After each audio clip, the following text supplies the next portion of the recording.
Hello हमारे प्यारे दोस्तों। आज हम लेकर आए हैं MS वर्ड शॉर्टकट की इन हिंदी A to Z। हम लोग अगले पिछले वीडियो में हम बता दिए थे MS एक्सेल कैसे सेट दो। फिर मैं लेकर आया MS वर्ड का। मैं आपको पहले ही बोला हूँ तो आपको हर ADC के बारे में अच्छी तरह से एक एक तरीके से मैं समझाऊंगा।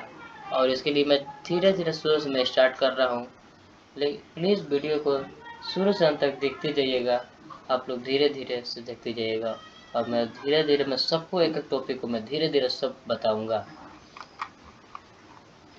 पहले आता है Ctrl+A।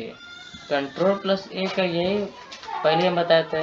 देखिए जो MS एक्सेल में बताए थे, MS एक्सेल में बस थोड़ा सा बदलाव है, थोड़ा बहुत बदलाव होगा, सेम टू सेम वही है हर शॉर्टकट में। हर चाहे MS वर्ड हो, चाहे MS पावर पॉइंट हो, चाहे MS एक्सेल हो, चाहे MS वर्ड वर्ड पैड हो, कोई भी एप्लीकेशन में सब यही है जो ऐसे जेड तक रहता है। बस थोड़ा थोड़ा बहुत बदलाव रहता है, थोड़ा थोड़ा बहुत बदलाव रहता है।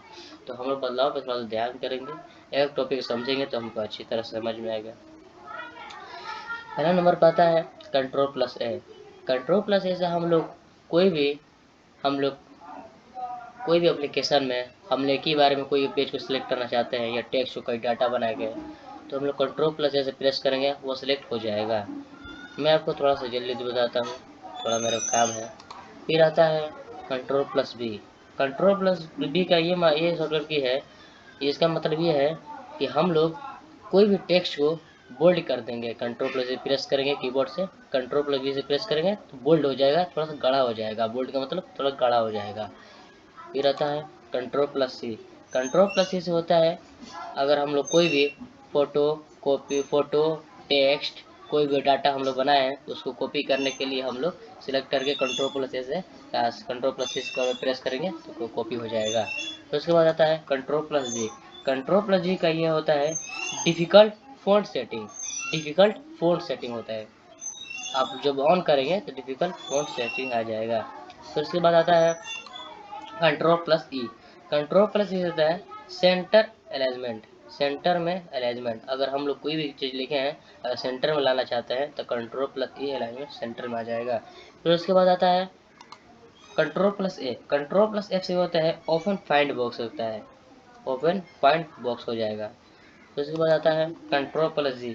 जैसे MS एक्सेल में गो टू था ऐसे ही होगा, MS वर्ड भी वही होगा, गो टू।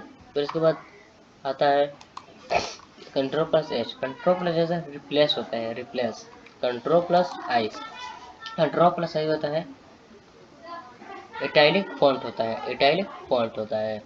फिर उसके बाद है Ctrl+K, सॉरी Ctrl+K, हाँ Ctrl+K। इसका शॉर्टकट की है हाइपरलिंक, हाइपरलिंक होता है, हाइपरलिंक, ठीक है, हाइपरलिंक होता है। सो उसके बाद आता है Ctrl+A। Ctrl+A से हम लोग Ctrl+N, Ctrl+N से हम लोग न्यू पेज ले सकते हैं। फिर इसके बाद आता है Ctrl+O। अगर हम लोग कोई भी ओपन करना चाहते हैं, फाइल से भी हैं तो Ctrl+O से प्रेस करें तो ओपन हो जाएगा। फिर उसके बाद Ctrl+P। Ctrl+P से हम लोग कोई भी डाटा या टेक्स्ट हम लोग कोई कुछ बनाए हैं तो हम लोग प्रिंट में देख सकते हैं। फिर उसके बाद आता है Ctrl+R। Ctrl+R से आता है राइट अलाइनमेंट हो जाएगा। फिर उसके बाद आता है Ctrl+L। Ctrl+S का सेव फाइल हो जाएगा, सेव फाइल हो जाएगा। अगर हम लोग माउस से हम डायरेक्ट करते हैं फाइल में जाते हैं सेव करते हैं, हम लोग शॉर्टकट की से हम लोग Ctrl+S से प्रेस करेंगे तो सेव हो जाएगा। फिर उसके बाद आता है Ctrl+U। Ctrl+U से होता है अंडरलाइन होता है। अगर हम लोग कोई भी टेक्स्ट लिखते हैं उसको अंडरलाइन लाना चाहते हैं तो Ctrl+U प्रेस करेंगे तो अंडरलाइन हो जाएगा। फिर उसके बाद है Ctrl+V। Ctrl+V से होता है पेस्ट। जब तक कॉपी नहीं होगा जब तक पेस्ट नहीं होगा, तो कॉपी नहीं होगा जब तक पेस्ट नहीं होगा, ठीक है। Ctrl+C अगर हम लोग Ctrl+C से कोई भी चीज़ कॉपी नहीं किए, Ctrl+V प्रेस करेंगे तो कुछ फ़ायदा नहीं होगा, कुछ ऑप्शन का यूज़ नहीं होगा बस। लेकिन हम लोग Ctrl+V से पहले हम लोग कोई भी चीज़ कॉपी करें या फोटो का टेक्स्ट कोई भी चीज़ हम लोग कॉपी करें, Ctrl+V प्रेस करें तब हम लोग को पेस्ट बताएगा। फिर इसके बाद आता है Ctrl+W। Ctrl+W क्लोज फाइल हो जाएगा, क्लोज फाइल हो जाएगा।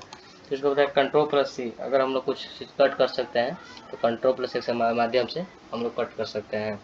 तो इसको बताया control plus Y. Control plus Y से होता है रीडू, होता है रीडू। फिर कंट्रोल प्लस जेड।